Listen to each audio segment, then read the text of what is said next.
Andrew is very much a closed book, but I'll give it a go. Tommy put his bowl on the bedside table and leaned back on his bed.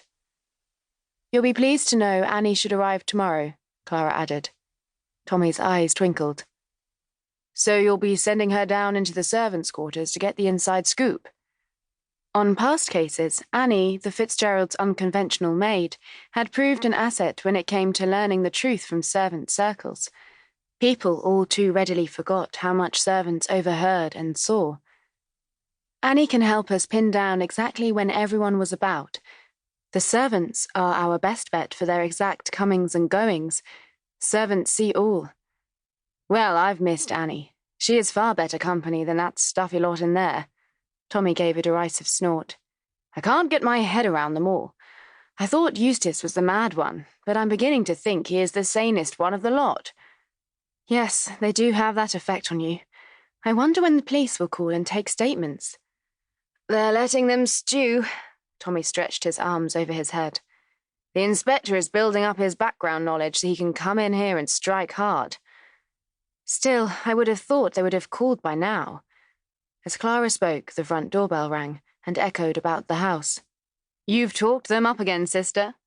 Surely not. Clara hopped to the door and peeped outside. She could not see the front hall from here, but she could hear voices, and she recognized Inspector Jennings instructing the butler to summon the family. It is them, you know. Tommy gave a laugh. Clara left the bedroom and hurried to the hall, where she spotted the inspector standing with a constable. Evening, Miss Fitzgerald. Jennings would have tipped his hat to her had he not already removed it. I wondered when you would come. Clara came forward. Are you taking statements? Yes, we are. I presume you want to be present? Clara studied his face, wondering if he was mocking her. She relaxed when he seemed genuine.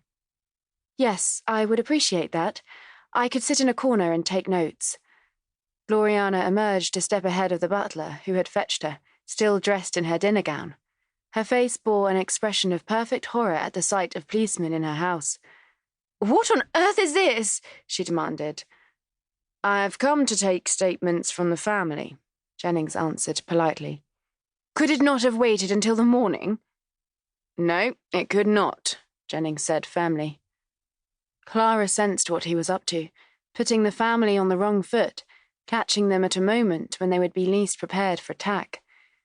They had had a day to relax, even to come to think the police were not going to question them at all. Now here was the wily inspector.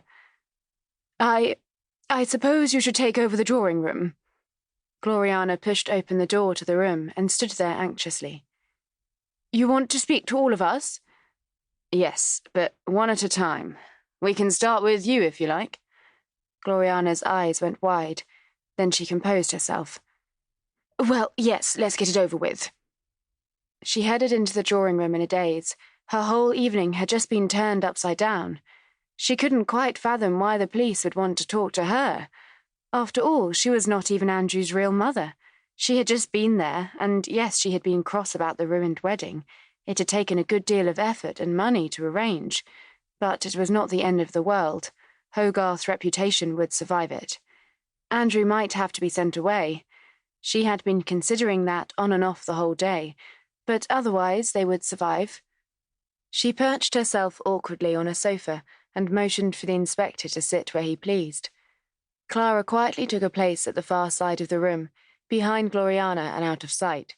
She removed a notebook and pencil from a pocket in her skirt and quietly prepared to take notes. What could you possibly want to know from me? Gloriana asked, trying to laugh off the matter and failing. Could you tell me where you were during the course of Saturday afternoon, from the time of the wedding? The inspector began. Gloriana looked at him as if he were being incredibly foolish. At the reception, of course. You had the reception? Gloriana grew a little angry. The food was all prepared and paid for. I hate waste, Inspector. Perhaps the aristocratic thing to do would have been to have it all thrown away, but I grew up in a poor family, and I know the value of food. Besides, many of the guests had travelled some distance to be there, and I could not send them home with empty stomachs. It was the only decent thing to do. Who among the immediate family attended the reception? Only myself.